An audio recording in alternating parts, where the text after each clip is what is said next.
sufre sin parar. Oh, oh, oh, oh, oh, oh, oh.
Bienvenidos, bienvenidas una vez más a Candombe al Mundo, el ritmo que nos mueve, el arte que nos une por las ondas, las frecuencias de Trimax Live por nuestro canal de YouTube. Buenas noches, señora Mónica Ramela, ¿cómo le va? Buenas noches, al fin por acá Marcelo de vuelta. He vuelto al barrio, Bueno, siempre se vuelve al primer amor. Te he extrañado mucho, la Siempre verdad. se vuelve.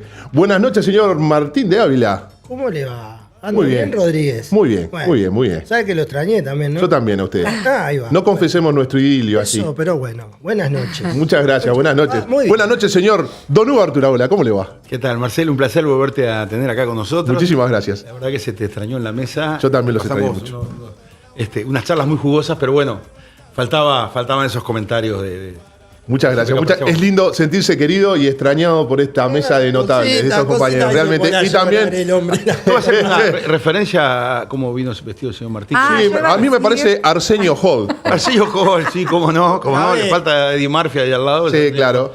Sí. Eso con Muy Qué bueno. peleador. no me acuerdo le qué gustó? comparsa fue que sacó esa. Oh, divina, hay que tener. Mirá cómo está. No, Qué está charm. Qué Divino. charm. Está muy bien. Colorcito bien naranja, divina, pink. Yo no estuve por 2 programas. Dígame, saludos de la gente tenemos por ahí, porque usted es el community Tenemos, manager. mirá, Alejandra, Daniel Calzada, María Pía, Sofía Rodríguez y después sigo. Muy bien, muy bien. Recordemos nuestras redes sociales, señora Mónica Ramela, Martín Ávila, por Ay, favor. sí, Martincito, a ver, ayúdame un poquito ¿Cómo con el no? tema de las redes. Las redes, Candombe al Mundo Candombe al por Mundo. Instagram. Esto es Candombe al Mundo. En Pero TikTok dígale también. usted, dígale usted, porque yo estoy con TikTok un también poco está- tomado. Hace muy poco que estamos, pero bueno. Yo ¿En no TikTok uso también? mucho esa Yo no red, uso el ¿verdad? TikTok, usted sabe que no, Pero nos aconsejaron que sí, Rodríguez. Muy así bien, que, bueno. muy bien. Y bueno, y como siempre, agradecer a Julito, a Rubén, a todo el equipo ahí que está ahí dentro del control. Es una cosa increíble. Al Santi también Santi, son unos una fenómenos. Y también al mate que tomamos, que el Santi, bueno, ya tuvo una experiencia mística con el mate. Y bueno, y seguimos también. Ojo con la yerba de Sí, Rodríguez. por Yo favor, quiero, ya que por estamos favor. Con esto de los saludos, Sí. quiero saludar a Fernanda porque hoy es el cumpleaños. ¡Opa! Antes de empezar Fernanda Peralta está Sí, cumpliendo señor, años. está Muy cumpliendo bien. años, así que nada, de glamour estética, quiero saludar a la Fer, una fenómena. Y ya la presentó la murestética. Sí, bueno, Sí, ya, ya lo porque presentó. aparte, para que la gente sepa de qué Fernanda estamos hablando, de glamour estética, que seguro que debe estar disfrutando de este hermoso día de sol hoy. Es muy lindo. Y bueno, si se le queda el auto, ¿qué podemos ir a buscar respuestas dónde? Ay, En ya Facebook. seguimos. En Facebook vas a encontrar todos los respuestos. Ahora seguimos Ya por Guarón todas las- 1881, ahí te van a atender los chiquilines. Después te voy a nombrar los ¿Sí? vendedores, porque también se enojan porque no los nombro. Sí. Así que en la próxima te voy a decir todos los nombres de los vendedores. Mire su otro yo, su alter ego. No seas mal, no seas peleador. Muy bien. Ay, pará. Listo. Muy Ay, te bien. digo. Muy bien. Me gustó también. Me gustó. Julito, después hablamos. Fabi, por favor. Fabi. Hablamos, Julito, ahí con Usted sabe que esta vez sí, tuve que cambiar las colillas del baño. Esto es lo Ah, lo de la Siempre tengo gotera. problema. Pero por suerte tiene a la gente de Glyph Mantenimiento.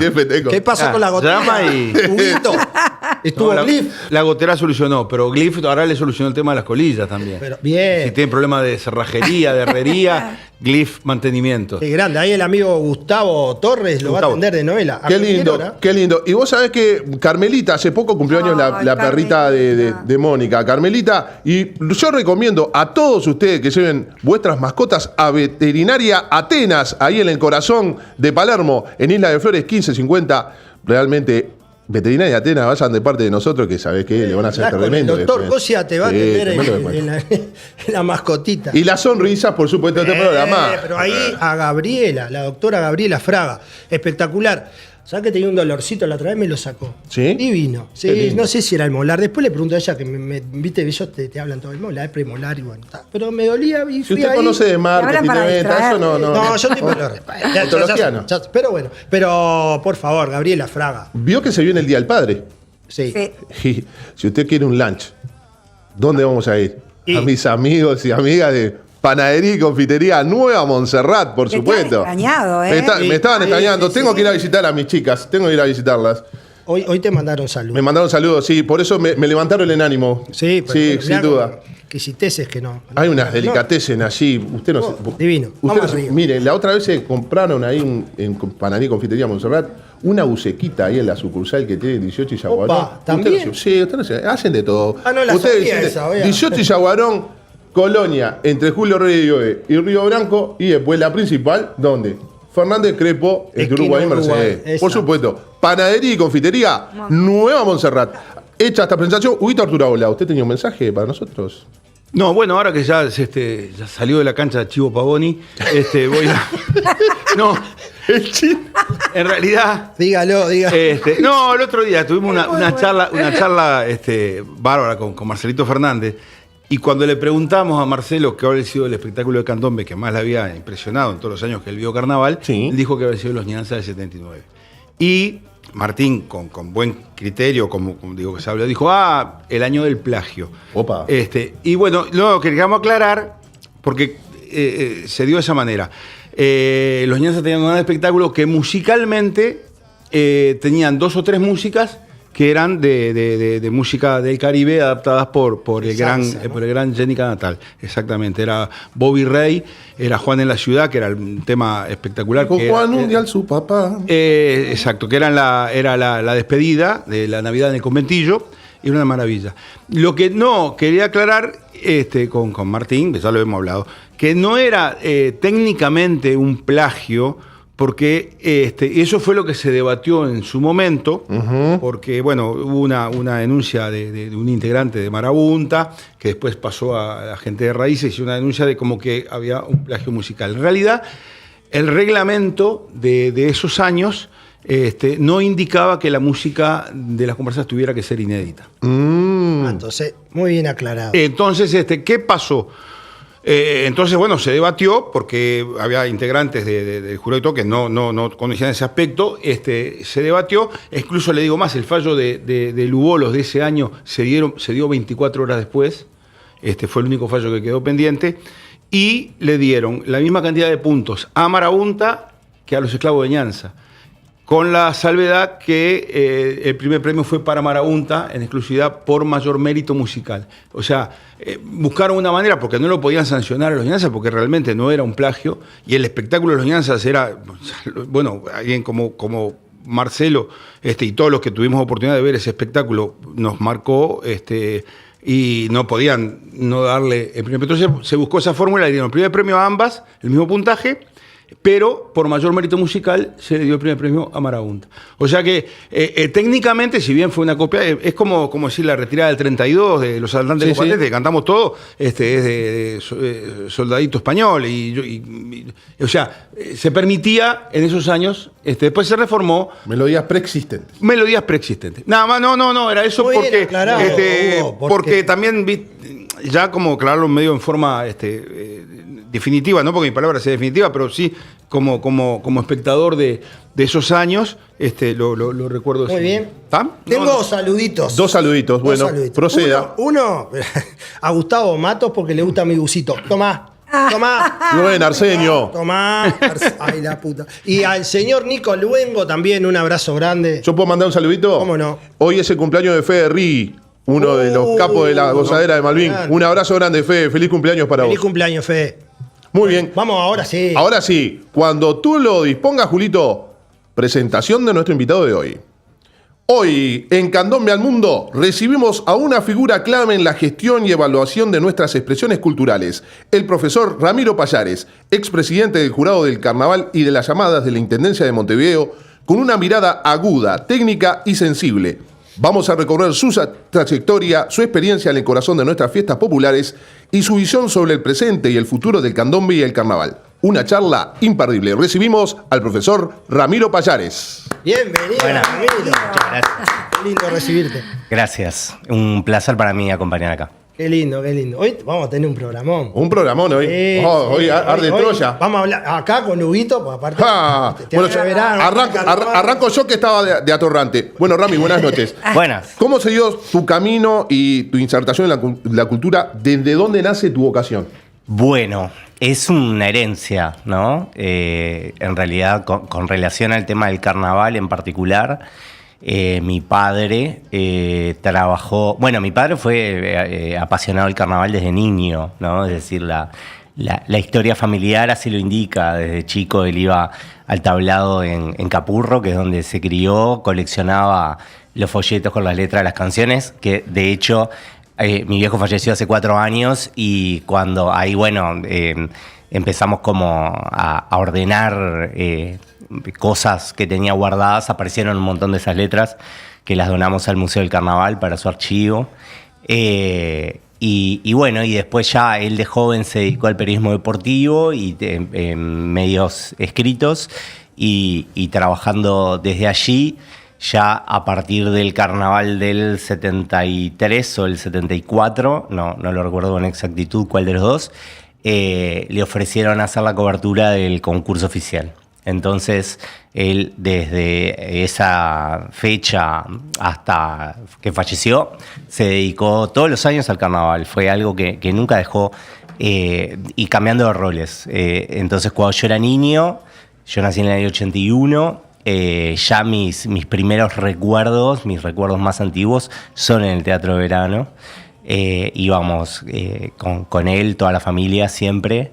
Y además también son en la época que él fue presidente del jurado del concurso. Él fue presidente del jurado en 5 ocasiones y después fue 2 veces más jurado que calificó rubros.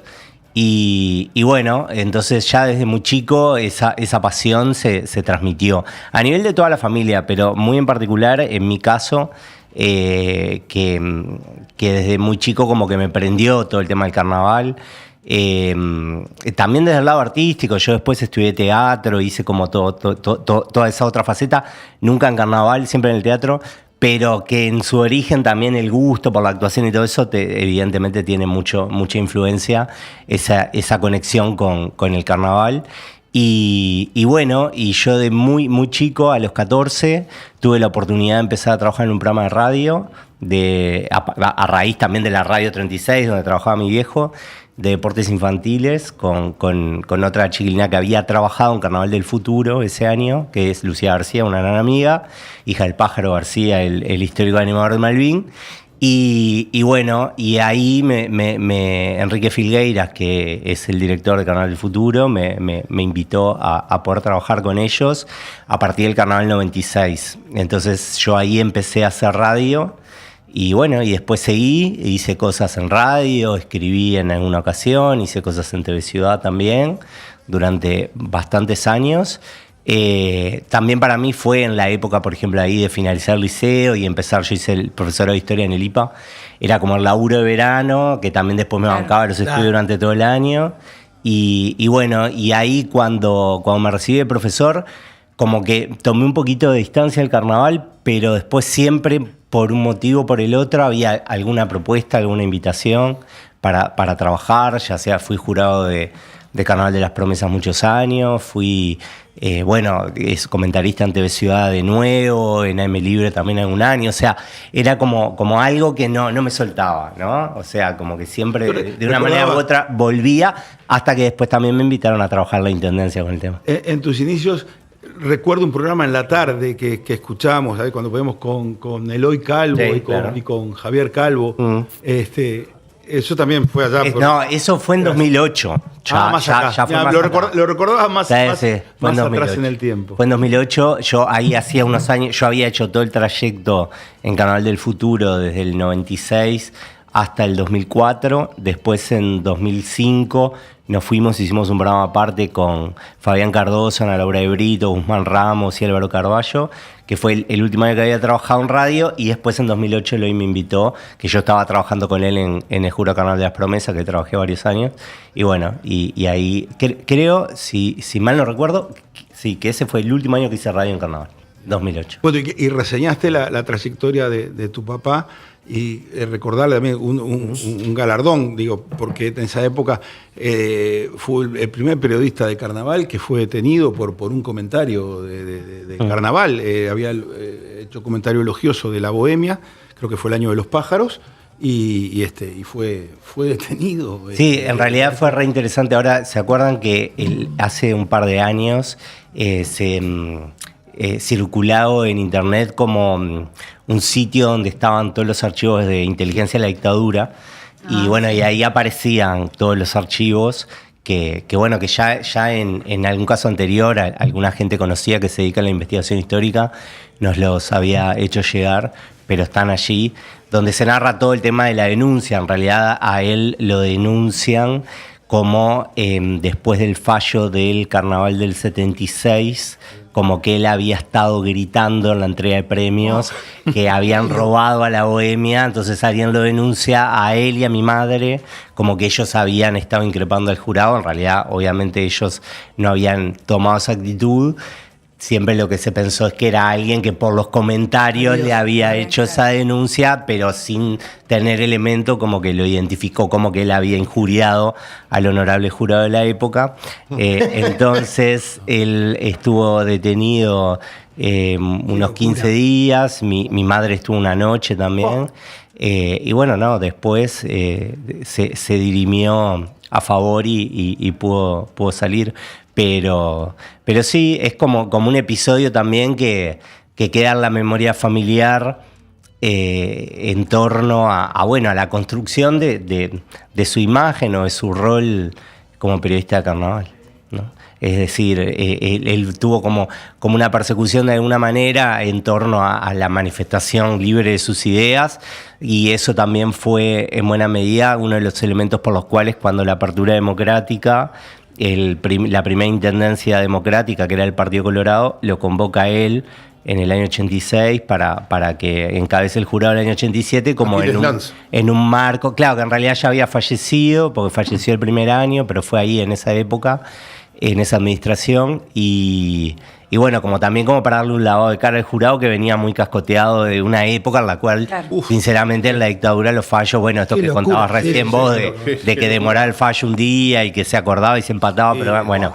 ese tipo de cosas que hablan de un concurso muy distinto al que se construyó a partir de la vida democrática. Ramiro, ¿y cómo llegás al rol de jurado, carnaval y llamadas? Bueno, mirá, en realidad, a mí en 2015 me convoca Mariana Perkovich, que fue directora de Cultura de la Intendencia, a trabajar con ella. Yo trabajé ese periodo en la dirección del Departamento de Cultura como asesor, trabajando en un montón de temas, pero particularmente parte de lo que ella me propuso al momento de ir a trabajar era como dar una mano en la mirada de la gestión del carnaval, que es una de las áreas que dependen de cultura, que es la gerencia de festejos y espectáculos.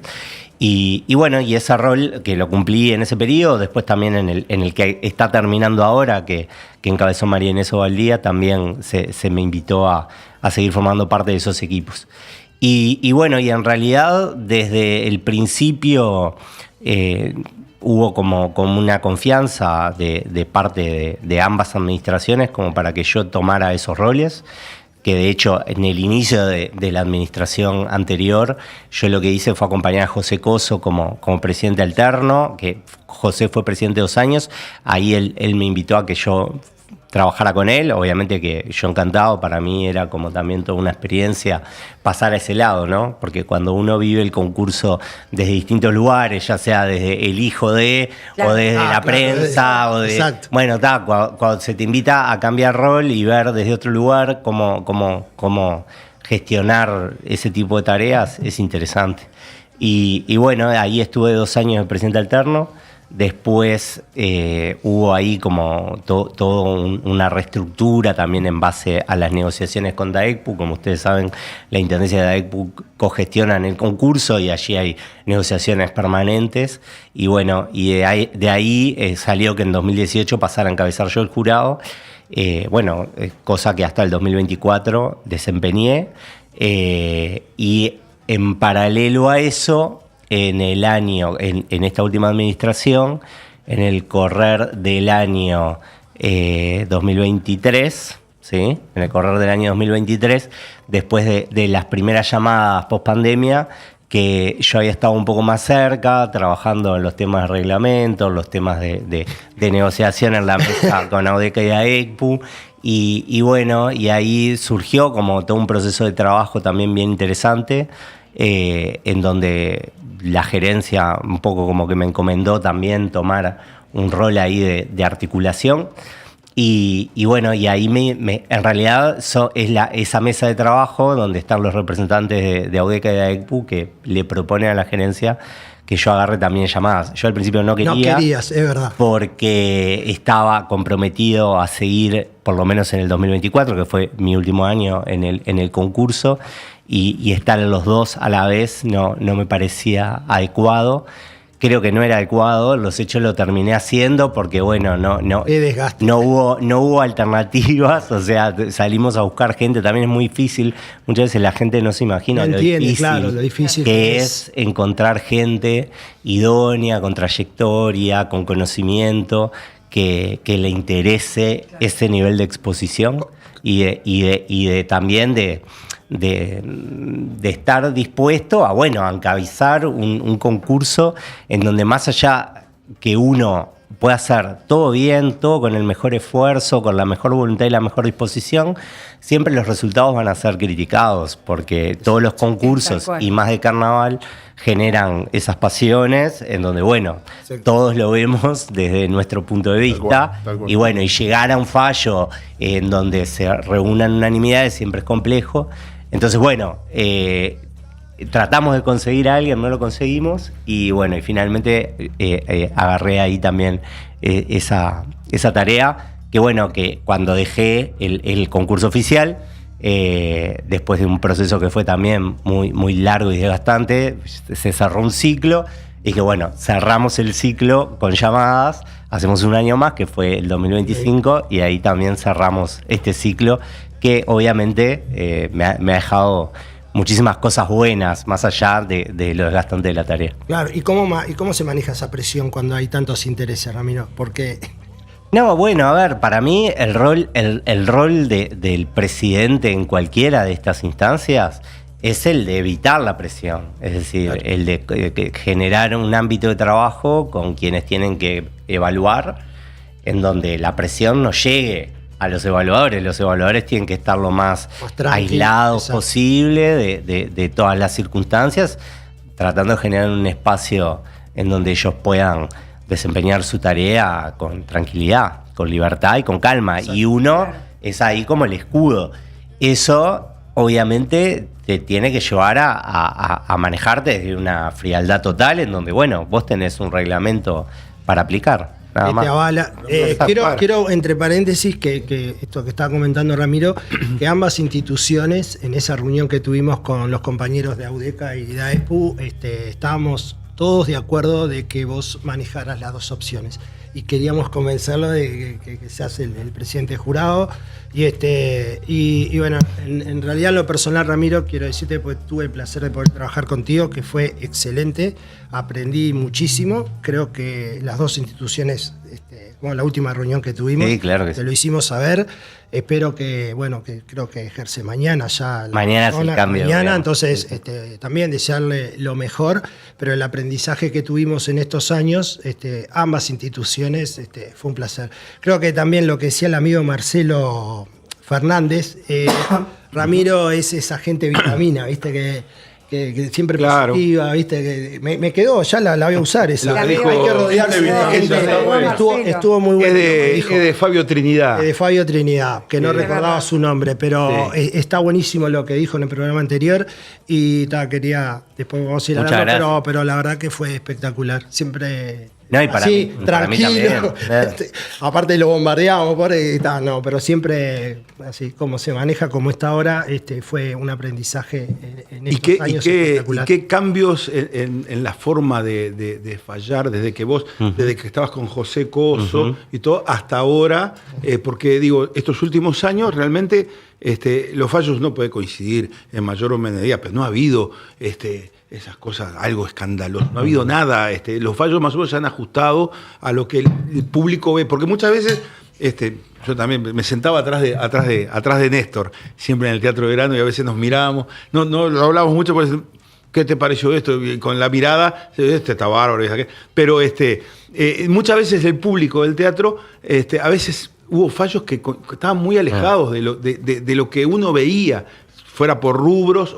Ahora cada vez se ha ajustado más al gusto de la gente los fallos. ¿Cómo fue ese proceso de ir llevando a que los jurados a que todos viéramos algo porque a veces rompía los ojos un espectáculo y veías que salía tercero.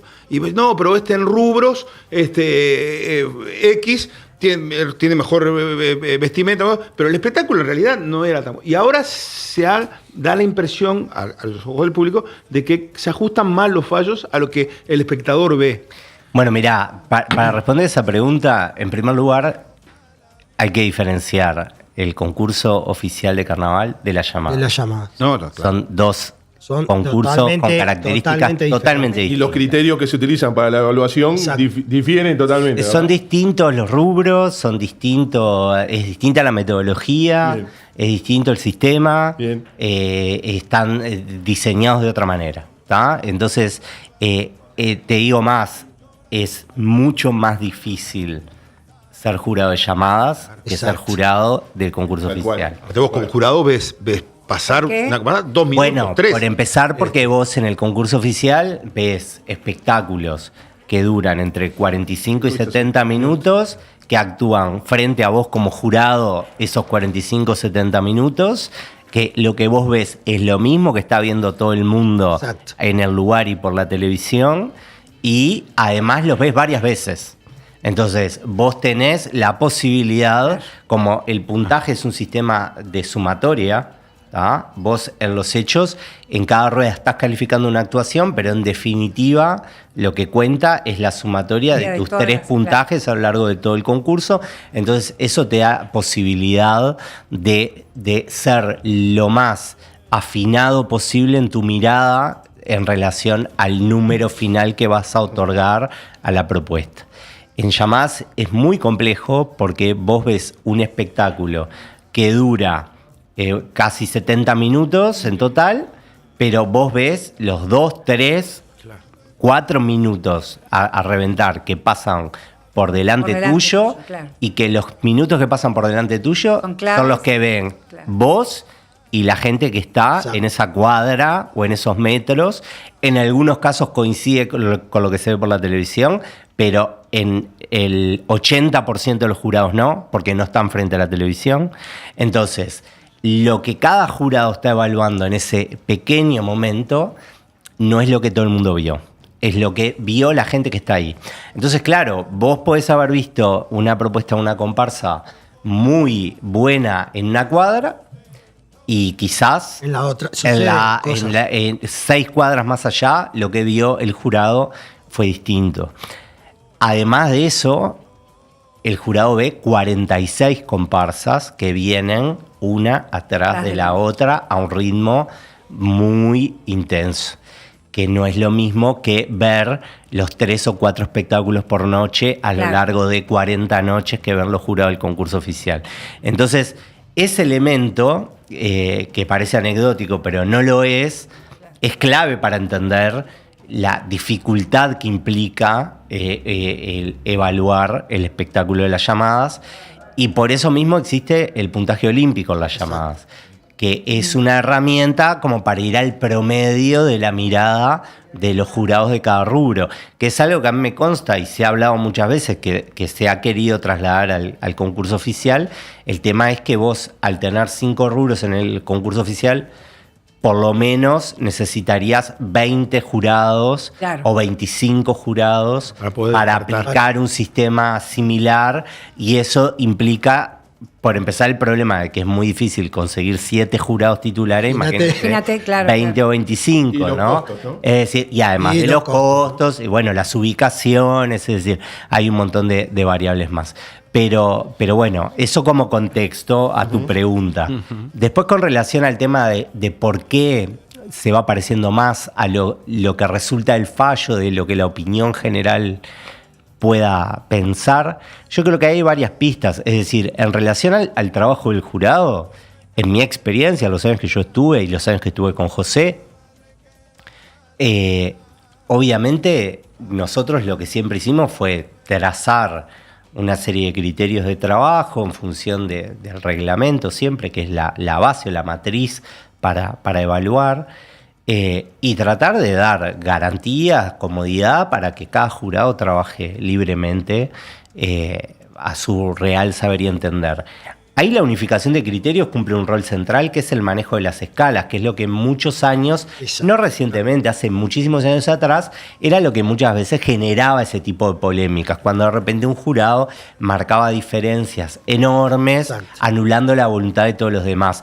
Ese tipo de situación, cuando desde el encuadre que se hace del rol de presidente queda claro, que no quiere decir, yo siempre lo encuadré así, no siempre todo el mundo lo cumple, porque claro, vos das parámetros para trabajar, pero después cada jurado trabaja en solitario y uno hasta el último día que se entera todo el mundo de qué hizo cada jurado, uno en el rol del presidente No, tampoco no, lo sabe, no porque sabés, se entera claro, también el no. último día. ¿Tá? Entonces, en algún caso, más allá de los lineamientos, hay gente que se desmarca. Son los menos, pero ha pasado. Pero si el jurado trabajó encuadrado en respetar Acorde, ahí va. ciertos Exacto. parámetros de cómo manejar las escalas y las distancias, una persona sola es muy difícil que altere todo un fallo. Antiguamente eso era muy común. Era muy común, Que sí. de repente uno o dos jurados se desmarcaban u otros empataban a todo el mundo, porque no es solo el que marca grandes distancias, el que También. empata a También el todos que empata. también está entregando la voluntad al que diferencia Claro. sobre el fallo, porque bueno, yo empaté a todos, que define al otro, ¿no?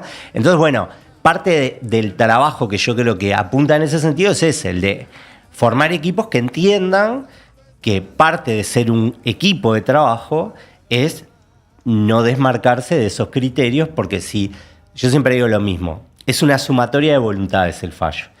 Vos tenés un conjunto de jurados, cada uno trabaja en forma individual, ellos tienen explícitamente establecido que no deliberan, o sea que no se pueden poner de acuerdo, cada uno trabaja por separado, entonces vos lo que estás haciendo es sumar 7 miradas, en el caso del concurso oficial, en el caso de Se llama llamadas 15 miradas, o 16 en el último reglamento.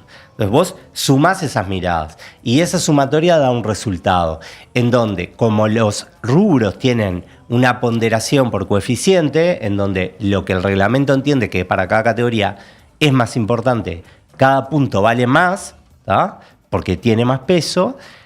Si se respetan los criterios, el resultado lo puede predecir cualquiera, porque el mismo reglamento y una valoración más o menos atinada de cuáles son los méritos o los deméritos de un espectáculo pueden ayudar a identificar cuáles son los conjuntos que más contemplan las Claro. exigencias del reglamento y que les puede ir mejor. A eso yo le sumo una última variable, que es el nivel de profesionalismo que ha ido adquiriendo el carnaval. Entonces, Exactamente. en la medida que los espectáculos son cada vez más sólidos, tienen un trabajo más sostenido, no es como en otras épocas en donde entraban y salían títulos del concurso todo el tiempo. En realidad uno ahora mira y tiene un universo de espectáculos, de conjuntos, de elencos, de equipos técnicos que se sostienen básicamente a lo largo del tiempo, entonces que tienen un nivel de profesionalización en el trabajo, en los aspectos técnicos, artísticos y creativos, que también llevan a que más o menos uno, cuando se va a sentar a ver determinados espectáculos, sabe Sabes. que hay determinados niveles de la propuesta que van a ser satisfactorios y que van a estar acorde a lo que uno espera. Entonces también creo que todo eso lleva a un combo en el cual es muy difícil que suceda algo totalmente disruptivo. Obviamente. Eso no quiere decir que no pueda pasar, Obvio. pero en términos generales creo que va un poco Bueno, por pero ahí. eso también tiene que ver con la forma de ser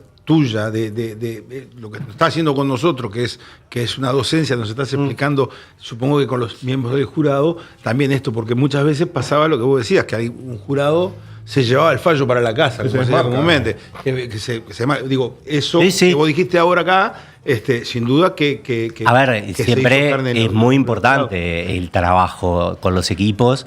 Ahí me voy a las llamadas y a todo el trabajo que hicimos en los 2 últimos años, que para mí, y ahí también un poco devolviendo las palabras de Martín, fue también un gran aprendizaje, porque el primer año trabajamos en una mesa en la cual las 2 asociaciones designaron representantes para trabajar, afinar y ahondar en los criterios que se evalúan, para profundizar, y de hecho eso lo recogió el reglamento de la última sí. llamada, en el desglose de cada uno de los aspectos que se deben evaluar.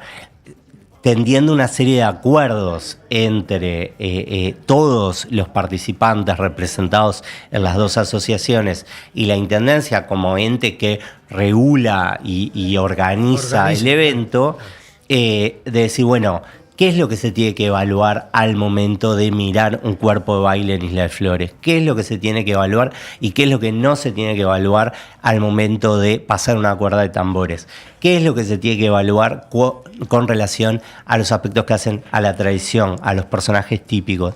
Todo eso que hoy está plasmado, está escrito en el reglamento, ha sido todo un trabajo de muchos meses. Claro. Sí, en donde nosotros también recibimos, bueno, de parte de las asociaciones, hablen con Sergio Gares, hablen con Nora Fernández, hablen con Pedro Ferreira. Yo personalmente hice una entrevista a cada uno de ellos, desgrabé todas esas entrevistas, llevé a la mesa las miradas de quienes son los representantes de cierta manera legitimados por las asociaciones para tener esas instancias y bueno, y llegar a acuerdos de qué elementos de estas tradiciones no queremos que se pierdan, porque ahí también hay un elemento que es clave en Llamadas, que es que Llamadas es un espectáculo, pero Llamadas es una tradición que remite a la ancestralidad de toda una comunidad. Entonces, es importante tener claro hasta dónde el espectáculo, el show que convoca cada vez más gente, que se hace cada vez más atractivo, quieren los mismos hacedores de candombe que evolucione y hasta dónde no. Claro. Y nosotros como entidad pública, desde ese lugar, tenemos que abrirnos a eso, a escuchar, porque es una responsabilidad también del Estado, en este caso de la Intendencia de Montevideo, el preservar el candombe como patrimonio cultural inmaterial de la humanidad y la denominación de UNESCO es el candombe y su entorno sociocultural, es decir, todo hace a la cuestión y el concurso, obviamente, es un concurso, es una competencia, hay premios monetarios, hay sponsoreo en juego, hay televisación, hay un montón de cosas que le han hecho mucho bien también a la fiesta, pero siempre buscando el equilibrio con no perder todo eso. No se pierda eso. Exacto, entonces ahí todo ese trabajo que se hizo en esa mesa apuntaba a ese lugar. Y durante muchos meses se trabajó con el equipo del jurado en tratar de comprender estas dimensiones y de llegar a la instancia de la evaluación como con estos criterios lo más afinado posible y tratando de generar que el momento de evaluar esté lo más amparado por estos acuerdos que se plantearon de, bueno, de qué queremos en las llamadas en este momento. Porque lo que queremos en este momento, capaz que no lo mismo que hace 30 años, ni va a ser lo mismo dentro de 30 años. Es en este momento. ¿Bien? Entonces, yo creo que de ahí surge la posibilidad de eso, de generar, bueno, equipos que lleguen más seguros al momento de la evaluación, que lleguen con criterios más claros al momento de la evaluación. Y obviamente eso no van a dar el resultado perfecto, pero por lo menos avanzan en ese camino y eso para mí ha sido una experiencia muy rica y muy provechosa, que yo, más allá, desde que veo comparsa, desde que tengo uso de razón, puedo tener una mirada sobre el tema, no lo puedo imponer yo. Claro. O sea, se tiene que construir con los protagonistas de la cultura afro, de la historia del candombe y del presente del candombe. ¿Qué mensaje le darías a esas personas que están desde fuera de esa visión tuya, ¿no? Para futuro, para seguir construyendo ese camino que tú estás mencionando? No, bueno, para mí siempre es de las responsabilidades que a todo nivel, pero fundamentalmente en lo cultural, uno pueda asumir desde la gestión pública, es siempre trabajar escuchando, abriendo, tratando de construir acuerdos, consensos. Ese es el principal camino como para también poder tomar decisiones que después sean reconocidas como legítimas, ¿no? Esto no quiere decir que en algo como el carnaval o como el candombe nos lleve a que, bueno, a que siempre haya diferencias y discrepancias, eso es parte de la cuestión. Pero en la cotidiana del trabajo, yo creo que es un factor clave construir con los interlocutores. Y que nos costó mucho, por eso hay que cuidarlo, porque antes era como que estamos ahí, y eso está bueno, tener las dos instituciones como estamos hoy, que costó mucho, que Bueno, es que 10 años atrás estaba arriba de la mesa la cuestión de si había que separar un día de una Es verdad. asociación y Es otro día verdad, de eso, otro. es verdad. ¿Tá? Y en realidad ahí hubo una definición clara de entender que la fiesta es una Es sola. una sola. ¿No? Y se ha avanzado mucho en ese sentido. Sí, Está sí. buenísimo. Y por eso digo de cuidarlo. Y Aprovechar, no, quería preguntar, porque este año hubo un cambio en la ubicación de los jurados de las Sí, llamadas, sí. que se concentraron en menos cuadras. Y hubo algún comentario de que, bueno, que estuvo bueno por un lado, pero por otro lado, faltaban jurados donde al repechito, ¿no? Famoso, que es lo que más nos cuesta. El salto, ¿no? Sí, llegar ahí, que no había jurados y como que decían, bueno, después de Barrio Zamorín, después de Médano, ya ahí era como dejar. ¿Qué evaluación de ese cambio y cuál es la motivación? Mirá. Yo algo leí, pero me gustaría que vos lo explicaras. Como siempre, en primer lugar, ¿no? Esto que hablábamos, de lo difícil que es ser jurado en llamadas y de las particularidades que tiene, y también de lo difícil que es después poder evaluar cómo se desempeñó cada jurado en cada uno de los lugares en los que les tocó trabajar. Entonces, a partir de eso, surge como la inquietud de mi parte, de decir, bueno, empezamos a buscar formas de nosotros también poder tener como una mirada más certera sobre cuál fue el desempeño de cada jurado en cada lugar, ¿no?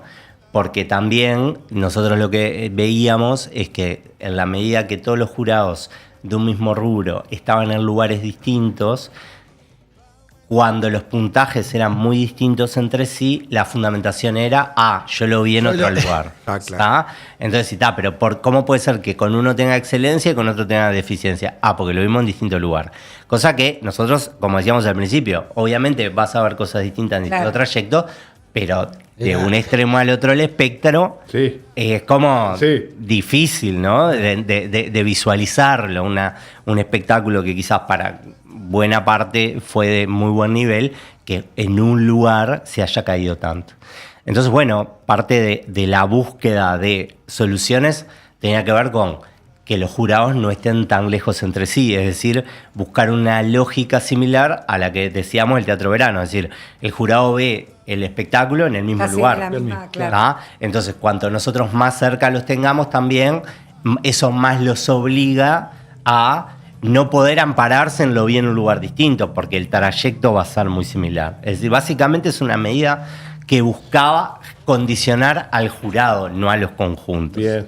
Esa medida pecó de un error, que fue no contemplar cuál era la lectura que iban a tener los conjuntos de la medida. Y más allá de que desde la Intendencia se trató de hacer llegar esta argumentación que estamos mencionando, en general corrió que no importaba el último tramo. Y no era esa la medida, no era si importaba o no importaba, porque en realidad siempre decimos lo mismo. El primer tramo, es decir, desde que se forman las comparsas en Cuareim hasta Aquiles Lanza, tampoco hay jurado, hace años que no hay jurado. Y nadie nunca dijo por eso que ese tramo era para hacerlo caminando, ¿no? Es decir, en los hechos tiene que ver con definiciones estratégicas mirando la evaluación.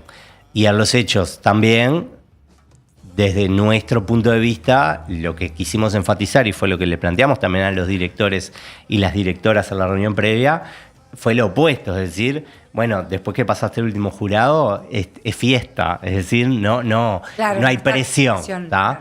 Pero en general se lo toma con, es descanso, no es fiesta, es descanso. Bueno, eso son decisiones también, ¿no? Sí, Es decir, porque se supone que si te sacan la presión, sería el momento del disfrute. Algunos lo entendieron el y descanso. otros no. Algunos y otros no. Yo te voy a hacer una pregunta, Rami. Sí. Y en las clases que das como profesor, ¿tenés esos problemas también?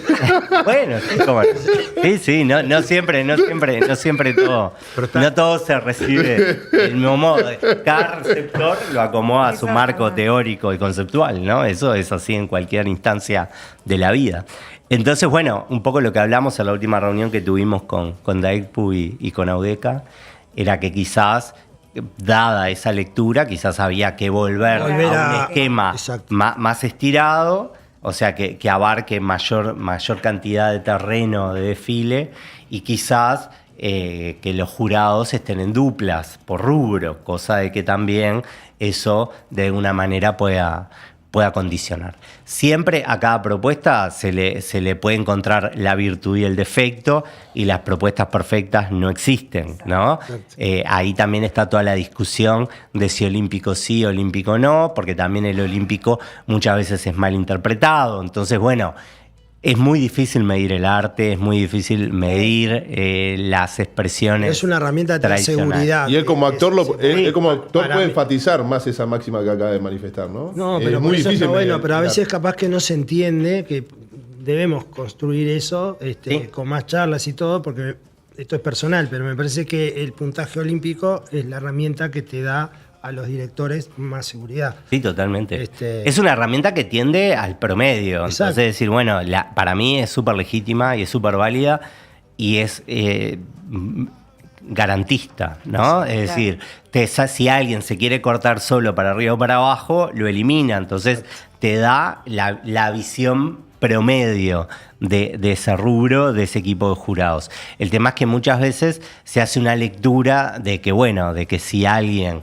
se fue muy arriba o se fue muy abajo, ejerció mal su tarea, que no siempre es el caso, en algunos casos puede ser, pero en otros no, y a la vez también genera el riesgo, que nosotros en estos 2 años lo trabajamos bastante para evitarlo, de que los jurados se amontonen en el medio para que sus puntajes no se le vayan, que tampoco es el cometido del puntaje olímpico. El puntaje olímpico apunta a que se use toda la escala y después se aplica solo. Es lo mismo que el coeficiente. El coeficiente no parte de la base de que vos cuando emitís un puntaje ya sacás el cálculo de cuánto va. No, el cálculo es independiente. Vos lo que tenés que hacer es aplicar la herramienta. Después, esa herramienta en forma automática multiplica, saca el más alto, saca el más bajo, pero no puede ser algo que el jurado a la hora de evaluar lo tome en consideración porque afecta y distorsiona. Estaría bueno una capacitación para los directores, porque no muchos, de verdad, a veces hablas con compañeros y no todos lo entendemos, o me parece estaría bueno, sí, tener más tiempo para capacitar a los directores y así lo pueden manejar con cada uno con su equipo.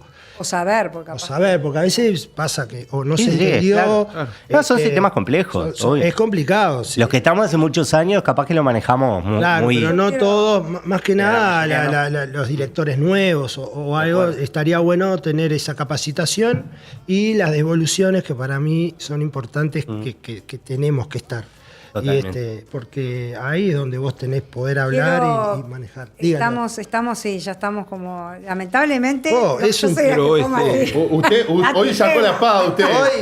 Hoy sacó la espada, me Terminó. gusta, me Pero gusta. quiero hacer una pregunta así como de cierre Sí. general. ¿Qué te gustaría seguir haciendo en relación a la cultura de nuestro país? Buena pregunta. Bueno, Qué pregunta. Qué pregunta, Para tener- Este te tiró la bomba, sí. Muy bien. Lo que pasa es que Pamela. a mí el tema cultural es otro programa, ¿no? Pero No, bueno, a ver,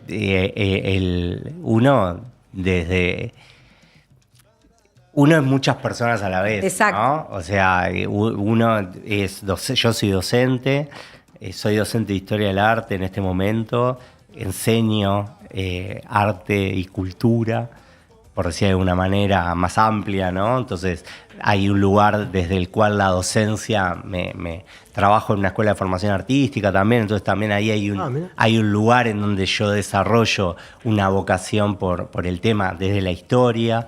Después, obviamente, como agente del teatro, el mundo del teatro, por mi trabajo actoral que lo tengo medio en descanso, pero también cada vez que puedo reconecto con ese lugar, desde el lugar que el teatro comunica, expresa a la sociedad. Y después, bueno, me ha tocado desde un lugar más político o militante trabajar en ámbitos que hacen a la cultura, a la educación. En este momento estoy trabajando en la pata de educación del Ministerio de Educación y Cultura. Y son temas que siempre están Están todos, imbricados claro. y por los cuales uno trabaja diariamente. Entonces, nada, siempre hay como una mirada desde el lugar de uno, trabajar en la sensibilización sobre la relevancia que los bienes culturales tienen para la vida de las personas en particular, pero fundamentalmente para la vida de las comunidades. Ahí hay un rol bien importante en momentos críticos como este, en el que estamos viviendo, en donde la identidad, la pertenencia, el sentirse parte, el formar parte de algo que a uno lo lleve a una zona de bienestar con uno, bienestar con los demás, de integración, de convivencia, es fundamental. Es fundamental. Y todos fundamental. los bienes y las formas de expresión cultural, artística, de cualquier naturaleza, Es lo que deben sana. contribuir para eso. Bueno, Excelente. ahora tengo un saludito y después tenemos la cartelera. Sí, muy bien. Tengo un saludito del señor Sebastián Giovanelli. Sebastián Giovanelli, La verdad que te gran mando abrazo. un abrazo grande. Otro para él. Así que Fenómeno. Y bueno, vamos con la cartelera, Julito. Julito, cuando tú quieras, la cartelera. Presentamos en Triangulación Cultural en la calle Curuguatí, ¿no? ¿Estoy viendo bien? Sí, pero esto creo que es un espectáculo que, no un espectáculo, va a ser un conversatorio que va a haber el viernes en el Costa Urbana Shopping, en el centro, Costa Urbana. ahí la parte donde está la comunidad, al costado del Costa Urbana Shopping, que Sergio Ortuño está preparando un documental sobre el desalojo del barrio Reus al Sur, de Ancina, y va a exhibir parte de ese documental y va a haber un conversatorio al respecto. Esto va a ser el viernes 19:30, según me explicó Ahí Sergio. estaremos. Ahí estaremos, sí, Ahí sí. estaremos quedamos con Huguito. Yo me comprometí. ¿Querés venir, Marcelo? El viernes ¿a qué hora sería? 19:30. 19:30. Voy a ver, no le prometo nada, pero Estaría bueno. me interesaría estar allí. Muchos Yo kioscos. no sé Me interesaría si estar ahí pero porque, bueno, vemos. mi familia también sufrió Es el verdad, desahucio es verdad. del barrio Reus al Sur. Es importante. Bueno, gracias, Julito.